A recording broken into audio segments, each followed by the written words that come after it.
Today, we'll be covering the hook serve. First, understand this key principle. To generate heavy spin, the friction must be highly concentrated. That's the friction for a side spin backspin serve. So, why isn't your side underserve spinning?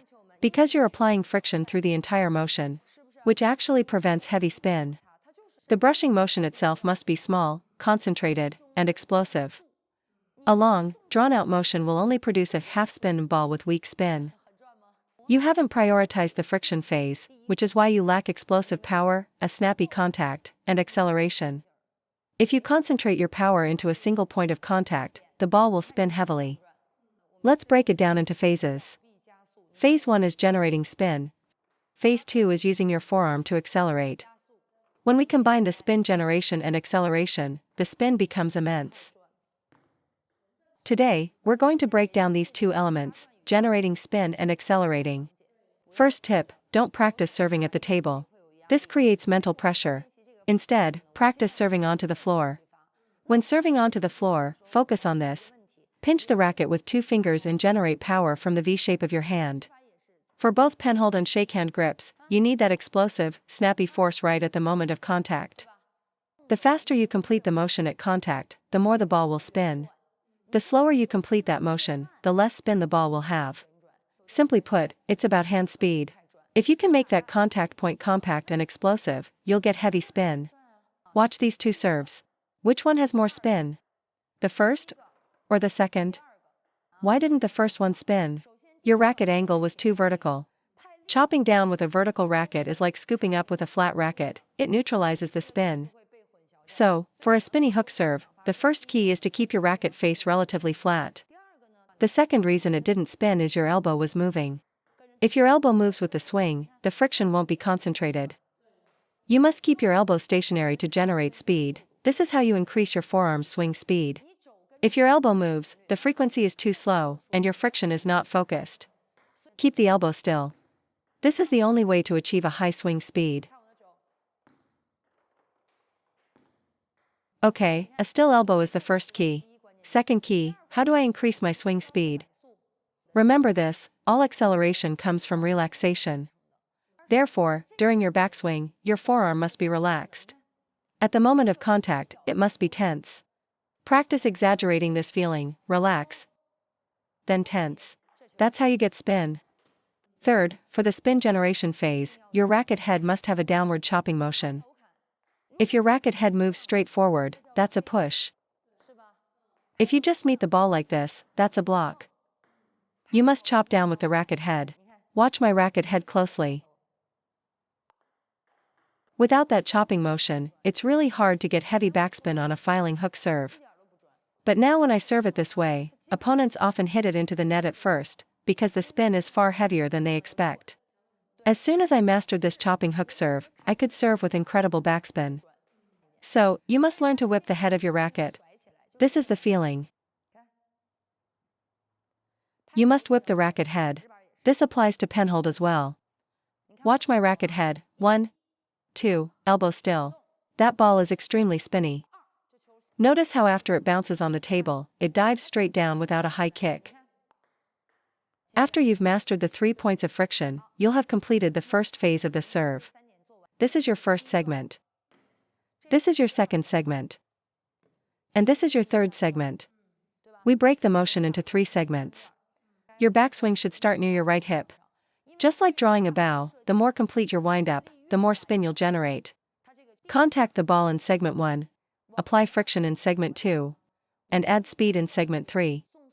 You must execute these 3 points correctly. Once you understand this trajectory, you'll be set.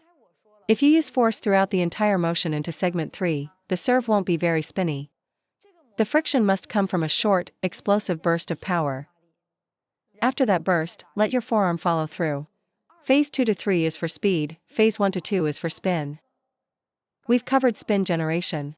Now, let's talk about the acceleration from phase 2 to 3. Contact is phase 1, friction is phase 2. At this point, you must use your body and forearm to drive your center of gravity forward for phase 3. Backswing. Contact at 1. Chop at 2. And transfer your weight forward at 3. 1. Contact. 2. Brush. 3. Follow through. After the friction phase, your wrist is basically set. Then for phase 3, you just drive forward. This adds speed. The main power source is your forearm, and it's dedicated to creating speed. Let's connect the whole motion. See how the ball doesn't kick up at all? That's incredible spin. Once you've applied enough friction at contact, let your forearm follow through. The hook serve must be coordinated with your body weight. Get ready with a high center of gravity, then drop your weight as you serve.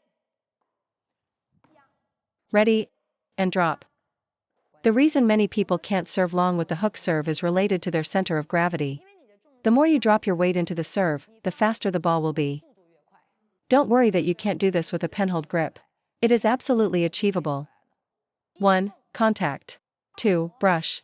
3. Follow through. A viewer said this chopping motion is too obvious. Don't worry about that.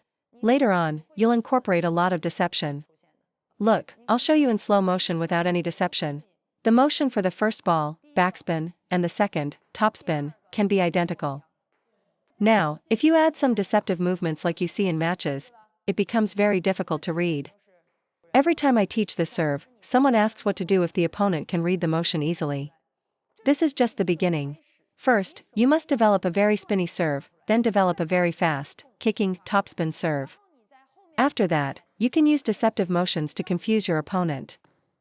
Sometimes, with my kicking sidespin topspin, even if the opponent knows what's coming, they're helpless. If they push, the ball pops up. If they attack, it goes long. Their only option is to block. Even when they know what the serve is, they can't handle it properly. So let's summarize. First, when you practice the hook serve, master the spin generation in phase 1. Keep your elbow fixed, relax your forearm, then accelerate explosively. Your racket head must also accelerate. That's phase 1. Phase 2 is the follow through. Remember, 1. Contact. 2. Brush. 3. Follow through. During the follow through, keep your wrist stable and accelerate with your forearm. I strongly recommend you practice these movements separately.